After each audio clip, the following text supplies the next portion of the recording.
லக்ஷ்மீநாதசமாரம்பாம் நாதயாமுனமத்யமாம் अस्मदाचार्यपर्यन्तां वन्दे गुरुपरम्पराम् यदिराजाय विद्महे श्रीभाष्यकाराय धीमहे तन्नो रामानुजार्य प्रचोदयात्. ஆழ்வார்கள் திருவடிகளே சரணம். எம்பெருமானார் திருவடிகளே சரணம். ஜீயர் திருவடிகளே சரணம். யோ நித்யமச்சுதபதாம்புஜ யுக்மருக்ம व्यामोगदस्तदितरानदृणाय मेने अस्मद्गुरोर्भगवतोऽस्य दयैक सिन्धो ராமானுஜஸ்ய சரணம் சரணம் பிரபத்தே. நீரார் கடலும் நிலமும் முழுதுண்டு ஏலார் ஆலம் எழுந்தலின் மேல் துயிலெந்தாய் சீரார் திருவேங்கட மாமலை மேயாராமுதே அடியேற் கருளாயே. எல்லாம் வல்ல ஏழுமலையான் பெருங்கருணையால் 4000 திவ்ய பிரபந்த பாசுர பதிவேற்றங்களின் வரிசையில் இன்றைக்கு 2757வது நாள் பாசுர பதிவேற்றம். நம்மாழ்வார் அருளிய பெரிய திருவந்தாதியினுடைய 2ஆம் திருமொழியினுடைய முதல் பாசுரம், அதாவது 11வது பாசுரத்தை சேவிக்க இருக்கிறோம். மொத்தம் 87 பாசுரங்களை கொண்டது இந்த பெரிய திருவந்தாதி. அதிலே இது 2வது திருமொழியினுடைய முதல் பாசுரம், 11வது பாசுரம். நாழால் அமர் முயன்ற வல்ல ரக்கன் இன்னுயிரை வாழா வகை வலிதல் நின்வழியே ஆழாத பாரும் நீ வானும் நீ காலும் நீ தீயும் நீ நீரும் நீயாய் நின்ற நீ என்று சொல்கிறார்.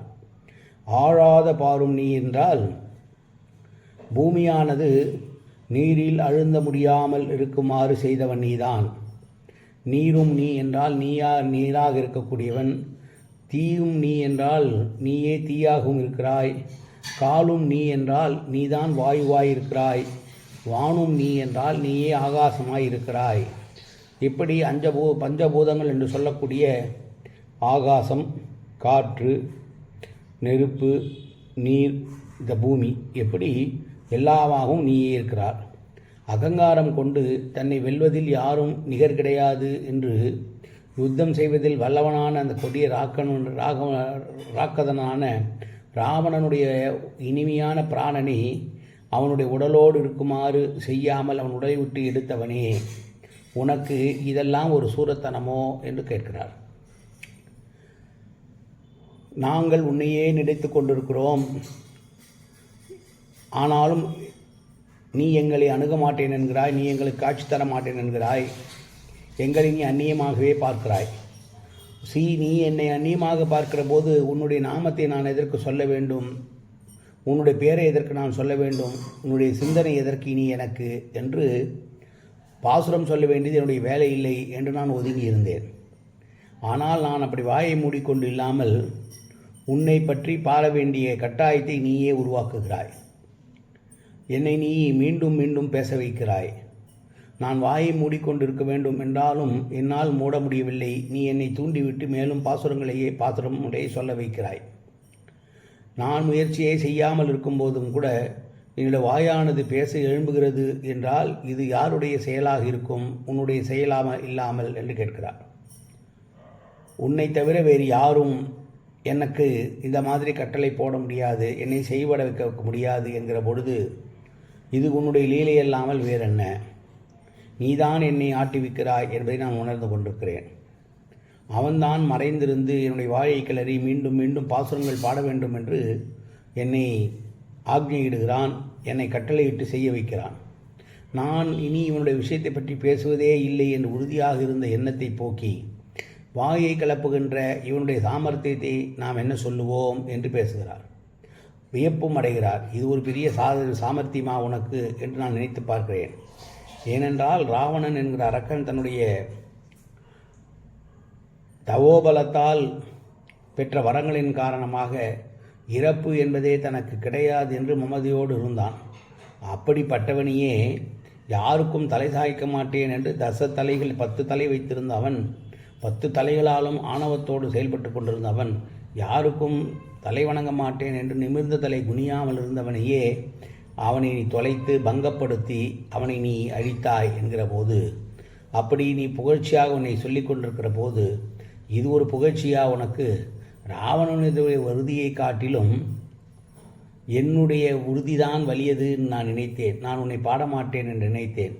என்னை நீ வாய் திறக்க பண்ணிவிட்டாயே, இது என்ன உனக்கு ஒரு பெரிய காரியமா?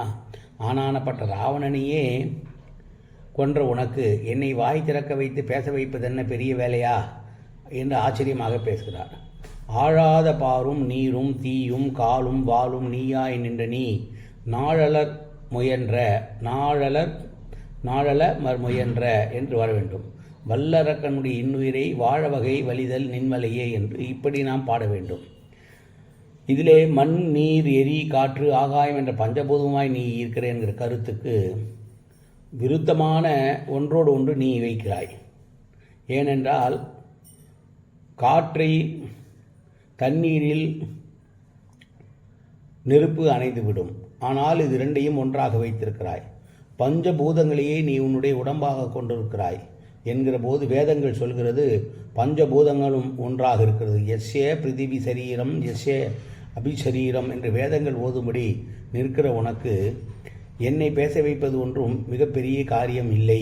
என்னுடைய உறுதியை போக்கடித்து என்னை நீ பேச வைத்தாய் என்பது வணங்காமுடித்தனமாக இருக்கிற நாளால் அமர் முயன்ற என்றதும் வணங்காமுடித்தனமாக இருக்கிற அகங்கார தோஷத்தினால் உன்னை ஏறிட்டு சண்டை செய்வதாக வந்த வல்லரக்கனான ராவணனையை கொன்ற உனக்கு என்னை நீ பேச வைப்பது ஒன்றும் பெரிய விஷயமில்லை. எனவே நான் பேச மாட்டேன் என்று உறுதியாக இருந்தாலும் நீ என்னை பேச வைக்கிறாய் பெருமாளே என்று பெருமாளுடைய ஆக்ஞையை உச்சியே தான் பேசுவதாக சொன்ன 11வது பாசுரம் இந்த பாசுரம். மீண்டும் ஒரு முறை பாசுரத்தை சேவிப்போம். நாளால் அமர் முயன்ற வல்லரக்கன் நின்னுயிரை வாழா வகைவலிதல் நின்வலியே ஆழாத பாரும் நீ வானும் நீ காலும் நீ தீயும் நீ நீரும் நீயாய் நின்ற நீ காயேன வாச்சா மனசேந்திரியர்வா உத்யாப்தனாவா பிரகதே சுபாவாது கரோமி எத்தது சகலம்பரஸ்மி ஸ்ரீமன் நாராயணாயேதி சமர்ப்பயாமி. உடலாலும் உயிராலும் உள்ளத்தாலும் வாக்காலும் சகலவிதமான பாவங்களும் தோஷங்களும் நிறைந்ததாக உலகத்து இயல்பு இருந்த போதிலும் அடியேன் செய்கிற நல்வினையோ தீவினையோ அத்தனையும் உன்னுடைய கமலமலர் பாதங்களில் சமர்ப்பிக்கிறேன் கண்ணா. காத்தொருள்வாய் கண்ணா, ஏற்றுக்கொள்வாய் கண்ணா. எப்போதும் உன் திருநாமம் கண்ணா கண்ணா கண்ணா என்று நாவில் வருவதற்கு அருள்புரிவாய் கண்ணா. சர்வத்திர கோவிந்தநாம சங்கீர்த்தனம். கோவிந்தா கோவிந்தா கோவிந்தா கோவிந்தா கோவிந்தா கோவிந்தா கோவிந்தா கோவிந்தா கோவிந்தா.